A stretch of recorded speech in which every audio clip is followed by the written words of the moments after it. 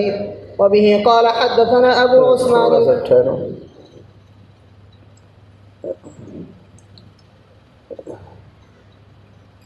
جابر بسم اللہ الرحمن الرحیم جابر ابن عبداللہ رضی اللہ تعالی عنہما اور حضرت عباس رضی اللہ تعالی عنہما دونوں سے روایت ہے، فرماتے ہیں فرمایا رسول اللہ صلی اللہ علیہ وسلم نے میری امت میں سے دو گروہ جن کا اسلام میں کوئی حصہ نہیں ہے، ان میں سے ایک پیچھے بھی حدیث گزری ہے، صنفان من هذه الامة ليس لهما في الاسلام نصیب المرجیہ والقدریہ، کہ میری امت میں سے دو گروہ ہیں ان کے لیے اسلام میں کوئی حصہ نہیں، ایک مرجیہ اور ایک قدریہ۔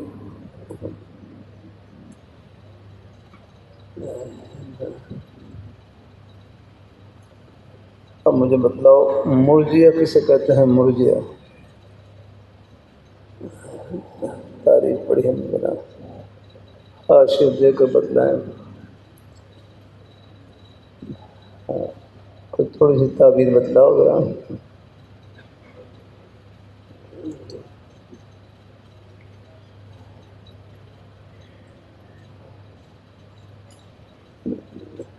دیکھو مرجیہ ارجاء سے ہے نا، ارجاء کا معنی ہے تاخیر،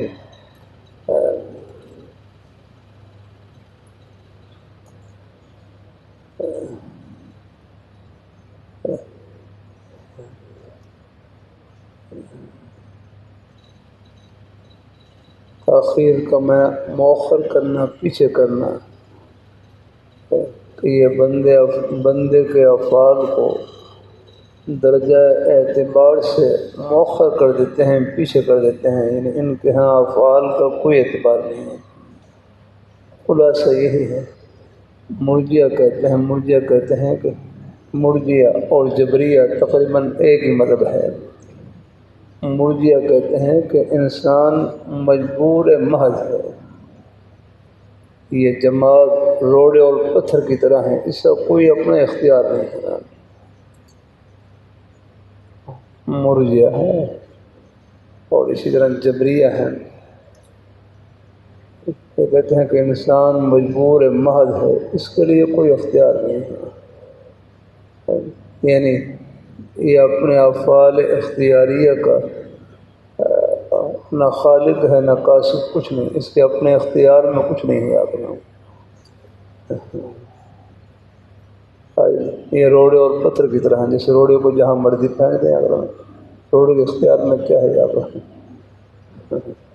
ان کے ہاں یہی کہ بس تبلیغ جماعت کی تشکیل کی ہے پشاور میں، تو یہ ایسے ہے جیسے کہ ان کو ریونڈ سے اٹھا کر ان کو پشاور پہنچ ڈال دیا، ان کے اپنے اختیار میں کچھ نہیں آ رہا۔ یہ مرجیہ کا عقیدہ یہ ہے کہ انسان مجبور محض ہے، کہ ان کے اپنے اختیار میں کچھ نہیں ہے۔ ان کے مقابلے میں قدریہ ہیں، قدریہ دھیان سے سمجھنا، ان کے مقابلے میں قدریہ ہیں۔ قدریہ کہتے ہیں کہ انسان اپنے افعال اختیاریہ کا خالق بھی ہے اور قاصد بھی ہے، گویا کہ انسان کو اختیار کلی حاصل ہے، انسان اپنے افعال اختیاریہ کا خالق بھی ہے، پیدا کرنے والا، اور قاصد بھی ہے، قاصد۔ اب میں پوری جماعت سے پوچھتا ہوں قاصد کا معنی کیا ہے؟ قاصد کا معنی کیا ہے؟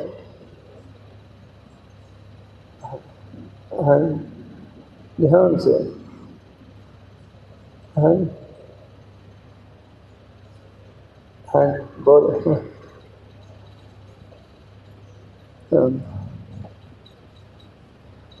ایک دور میں طلباء سے پوچھ رہا کہ قاصد کا معنی کہتا ہے حلال کمائی کمانے والا ہے،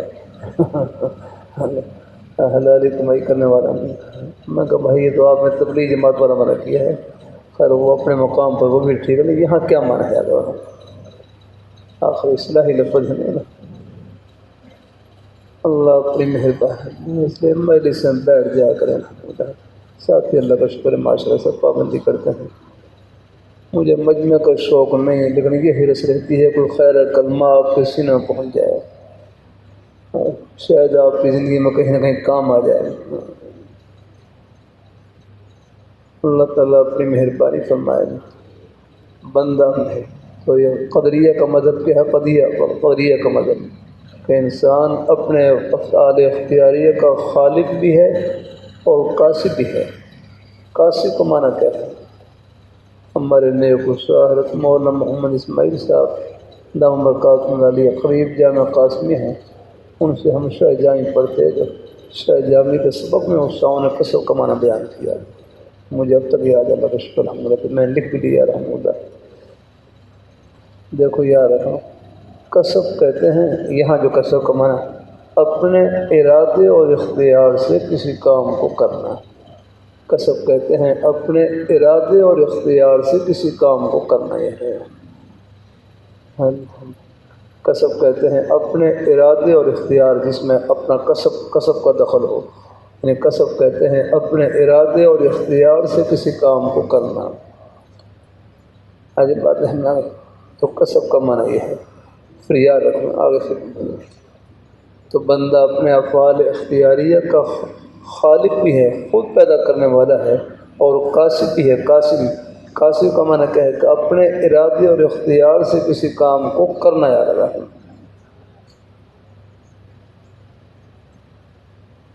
خالق بھی خود ہے، پیدا کرنے والا بھی خود ہے۔ اور مظاہر حق مجید میں لکھا ہوا ہے تو وہاں بعض غالی قدریہ نے یہاں تک کہہ دیا، بعض یہ غالی قدریہ جو ہے نا، غالی نہیں، یہ قدرت قدریہ ان کو اس لیے کہتے ہیں بندے کے لیے قدرت تامہ ہے، قائل ہے قدرت تامہ ہے کہ بندے کو کامل قدرت حاصل ہے۔ تو بعض غالی قدریہ نے یہاں تک کہہ دیا کہ جب تک بندہ کسی فعل کو پیدا نہ کر لے، جب بندہ اپنے افعال اختیاری کا خود خالق ہے، جب تک بندہ کسی فعل کو پیدا نہ کر لے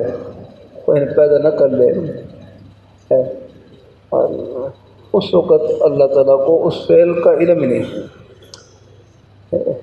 جب علم نہیں ہے لہذا وہ تقدیر میں لکھا ہوا بھی نہیں ہے، اس لیے ان کو مکذبین بالقدر بھی کہتے ہیں، ان کو مکذب نہیں، تقدیر کو جھٹلانے والے ہیں، یعنی قدریہ کو مکذبین بالقدر۔ بعض غالی قدریہ نے یہاں تک کہہ دیا کہ جب تک بندہ اپنے فعل کو، بندہ اپنے کسی فعل کو پیدا نہ کر لے اس وقت تک اللہ تعالیٰ کو اس کا علم ہی نہیں ہے۔ جب علم نہیں ہے تو لہذا وہ تقدیر میں لکھا ہوا بھی نہیں ہے اگنا، اس لیے انہوں نے تقدیر کو جھٹلا دیا، اور انہی کے اوپر مکذبین بالقدر کا لفظ بولا جاتا ہے۔ بھائی کی بات ذہن میں آ گئی نا، اچھے سمجھ لینا۔ خلاصہ کیا ہے، قدریہ کسے کہتے ہیں؟ قدریہ کہ انسان اپنے افعال اختیاریہ کا خالق بھی ہے اور قاصد بھی ہے۔ قاصد کا معنی کہ اپنے ارادے اور اختیار سے کسی کام کو کرنا۔ لیکن اہل سنت و جماعت کا مسلک یہی ہے، اہل سنت و جماعت کا مسلک یہی ہے کہ بندہ اپنے افعال اختیاریہ کا قاصد ہے لیکن خالق نہیں کیا اپنا۔ بندہ اپنے افعال اختیاریہ کا قاصد ہے لیکن خالق نہیں ہے۔ قاصد کسے کہتے ہیں؟ قاصد ہم یہ یاد رکھنا ہے، اللہ کرے جب پڑھائیں گے پھر آپ کو کام آئیں گے یہ چیز رہنا۔ ہاں ہم گزرے ہیں رسوں سے، پتہ چلتا ہے کہاں کہاں مشکلات پیش آتی ہیں، ایک لفظ کی تعبیر میں کتنا لینا، موقع محل کی مناسبت سے مطلب بدل جاتا ہے اس کا اللہ۔ اللہ تعالیٰ اپنی مہربانی فرمائے۔ میں دور میں پوچھ رہا تھا پہلے سالوں میں کسی سے یہاں تو کوئی کمائی کمانا، روزی کمانا، وہ مانا کہ اللہ کے بندے ٹھیک وہ مانا بھی ہے، لیکن یہاں کیا مانا کرنا ہے؟ اصلاحی لفظ یہاں پہ آتا ہے۔ تو بندہ ہمارے نزدیک بندہ اپنے اہل سنت والجماعت کا مسلک یہ ہے، بندہ اپنے افعال اختیاریہ کا قاصد ہے، قاصد خالق نہیں ہے اپنا۔ قاصد کہتے ہیں اپنے ارادے اور اختیار سے کسی کام کو کرنا۔ یاد رکھنا، جب بھی ہم کسی کام کے کرنے کا ارادہ کرتے ہیں، جب بھی ہم کسی کام کے کرنے کا ارادہ کرتے ہیں، پڑھنے کا ارادہ کرتے ہیں، زبان سے بولنے کا ارادہ کرتے ہیں، آنکھ سے دیکھنے کا ارادہ کرتے ہیں، کان سے سننے کا ارادہ کرتے ہیں، جب بھی ہم کسی کام کا ارادہ کرتے ہیں، کسی کام میں کرنے کا ارادہ کرتے ہیں عین ارادے کے وقت اللہ تعالیٰ اس کام کے کرنے کی قوت پیدا کر دیتے ہیں۔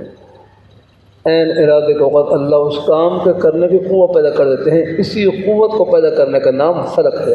ہم خلق یہ رب کا فعل ہے اور کسب یہ بندے کا فعل ہے۔